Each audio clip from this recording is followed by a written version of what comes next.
Hello friends, आज मैं बताने वाली हूँ ये गणेश चतुर्थी के व्रत में बनने वाला चूरमा, जो कि तिल चौथ के व्रत में बनाया जाता है। माघ महीने में रखा जाता है ये व्रत। तो ये व्रत मेरी देवरानी करती हैं, मैं तो नहीं करती हूँ, लेकिन उनके जरिए आज मैं आपको इसका चूरमा बनाना बताऊँगी। मैं हूँ Asha Nandwani. Welcome to my channel yummy recipes of Asha Nandwani. और इसकी व्रत की विधि भी और इसकी कथा भी सब कुछ इस चैनल में, तो प्लीज़ लास्ट तक देखें इसे। तो मैं हो गई हूँ थोड़ा सा लेट, और यहाँ पहले शुरू हो चुका था, तो इसके लिए थोड़ा सा सॉरी। हमने लिया है आधा किलो आटा, उसमें डाला है 3-4 चम्मच हमने इसमें घी डाला है। और इससे पहले अच्छे से आपको इस चूरमा में आटे में मिक्स कर लेना है। इस जब हम इसमें मिक्स कर रहे हैं तो आप ये देख सकते हैं कि इसमें थोड़ा मुट्ठी सी बन रही है, जैसे आटा इकट्ठा सा हो रहा है। तो अगर ऐसा नहीं हो रहा है तो थोड़ा सा घी आप और ऐड कर सकते हैं। बस इस तरह से हमने अच्छे से देखें मिक्स कर लिया है। और अब हम इसके अंदर थोड़ा थोड़ा पानी डालकर इसे हम गूंद लेंगे। हम सारा आटा इकट्ठे नहीं गूंदेंगे, कई लोग सारा आटा इकट्ठे गूंद लेते हैं, तो आप गूंद सकते हैं। थोड़ा टाइट आटा हमें लगाना होता है, तो हम इसमें थोड़ा थोड़ा गूंदते जाएंगे और साथ साथ मुठियाँ बनाते जाएंगे और तलते जाएंगे। तो इस तरह से हम कुछ हिस्से में आटा गूंद करके इसकी मुठियाँ बना लेंगे। पहले आटा होना चाहिए टाइट, इस तरह से हम इसकी पहले मुठियाँ इस तरह से बना लेंगे। और हमने घी को भी गर्म करने के लिए रख दिया है। आप रिफाइंड में बना सकते हैं, घी में बना सकते हैं। हमने फ़िलहाल रिफाइंड ही रखा है। तो हम उसमें इसे डाल देंगे और उसे थोड़ा अच्छा गर्म, मतलब मीडियम गर्म करना है हमें। मीडियम हॉट होना चाहिए ऑयल, और उसके बाद उसमें डालना चाहिए। डाल करके फिर उसको लो से मीडियम के बीच में उसको फ्लेम को कर देना है।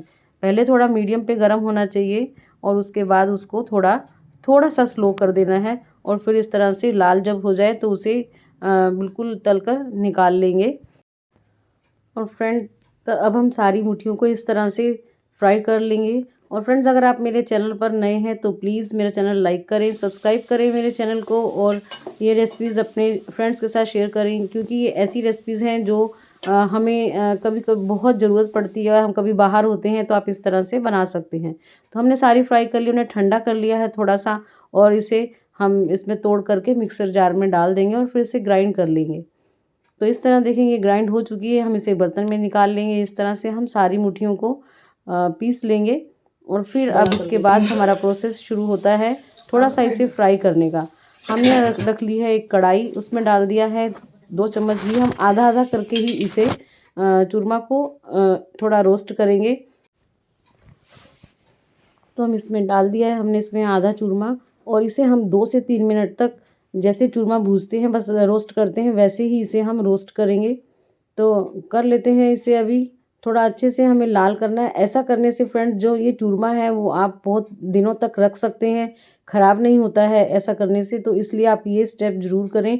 और फिर बाद में इसमें शक्कर, चीनी जो भी मिलाना है आपको, वो आप मिला सकते हैं। वैसे तो इस व्रत में शक्कर मिलाई जाती है, और लेकिन हम सारे में शक्कर नहीं मिलाते हैं, सिर्फ पूजा के लिए थोड़ा सा जो रखना होता है उसमें हम शक्कर मिलाते हैं। बाकी जब भी हमें खाना होता है हम इसे गर्म करते हैं, उसमें शक्कर या चीनी जब मिलाना होता है तो आप उसे मिलाकर खा सकते हैं। तो ये देखें, ये बिल्कुल हमारी रोस्ट हो गई है। हमने सारी इसे रोस्ट करके अलग से बर्तन में निकाल दिया है। और अब कर लेते हैं पूजा की तैयारी। पूजा की तैयारी के लिए हम इसमें लेंगे एक थाली में थोड़ा सा ये चूरमा, शक्कर और तिल। ये हमें 3 चीज़ें चाहिए होती हैं। तो अब हम कथा स्टार्ट करते हैं। यहाँ थोड़ा सा सराउंडिंग्स के लिए सॉरी फ्रेंड्स कि हम ऑफ नहीं कर पाए। जय गणेश भगवान की जय। एक माँ और बेटा जो बहुत ही गरीब थे, गणेश जी के बहुत भक्त थे। वे हर वर्ष माघ माह की कृष्ण पक्ष की चतुर्थी पर गणेश जी का व्रत किया करते थे, और विधि अनुसार तिल भोगा भी बनाते थे। वे इतने गरीब थे कि उनके पास एक ही चादर थी। उनमें से जो भी बाहर जाता वह उस चादर को ओढ़ लेता और दूसरा घर में निर्वस्त्र बैठ जाता। एक बार गणेश जी के व्रत के दिन उस लड़के की माँ ने घर में अलाव जलाकर उसमें घड़े पकने रखे, और बेटे से कहा कि जाकर किसी तरह तिल और भुगे का सामान का प्रबंध करके आओ। वह बाजार चला, और उसकी माँ जो निर्वस्त्र थी घर बंद करके बैठ गई। उधर राजा के महल से एक चोर चोरी करके भाग रहा था। जब राजा के सिपाही उसके नजदीक आने लगे तब वह चोरी का सामान बुढ़िया के बेटे के पास गिराकर भाग गया, और सिपाही उसे चोर समझकर पकड़कर ले गए। राजा ने जब उससे सच जानना चाहा तब उसने कहा कि मैं तो गणेश चतुर्थी के व्रत का सामान लेने आया था, चाहे तो आप मेरे घर चलकर इस बात की पुष्टि कर सकते हैं। राजा के सिपाही जब उसके घर गए और उसकी माँ ने निरस्त्र होने के कारण द्वार नहीं खोला, तो तब उसे कपड़ा दिया गया और उनके घर की तलाशी ली गई। तब कुछ नहीं मिला, लेकिन पकते हुए घड़ों में से बिल्ली के बच्चों की आवाज आई। और जब अलाव हटाकर देखा तो वहाँ बिल्ली के बच्चे जीवित थे। तब सबने कहा कि ये गणेश भगवान के व्रत का ही प्रताप है कि जलती आग से बिल्ली के बच्चे बाहर सकुशल आ गए हैं और राजा ने उसे अपने यहाँ पर नौकरी पर रख लिया। ऐसे ही जो भी सच्चे मन से गणेश भगवान की पूजा करता है, विघ्नहर्ता उसके सारे कष्ट हर लेते हैं। दोनों मिला के तिल भूगा और वो मिला के गुड़ का होता है वैसे।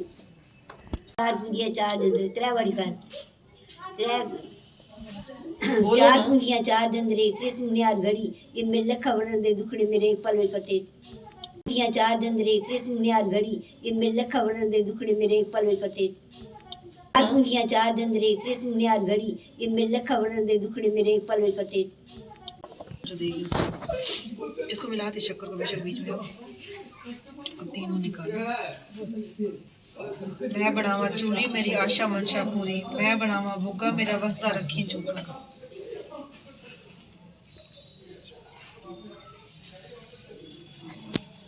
और फ्रेंड्स, अगर आप कहीं बाहर हैं या कहीं मान आपको अचानक से जाना पड़ रहा है, चूरमा नहीं बना पा रहे हैं, तो आप सिर्फ तिल और शक्कर से भी ये कर सकते हैं। और जो चूरमा हमने निकाला है इसे आप मनस लेंगे और उसके बाद आप इसी चूरमा से ये चूरमा जो है वो पंडतानी को दे देंगे। और जो ये तिल और शक्कर हमने मिलाई है इससे आपको अर्घ देना है चंद्रमा को और अपना व्रत खोलना है। अगर आपको ये जानकारी अच्छी लगी तो फ्रेंड्स लाइक करें, शेयर करें अपने फ्रेंड्स के साथ। Thank you for watching friends.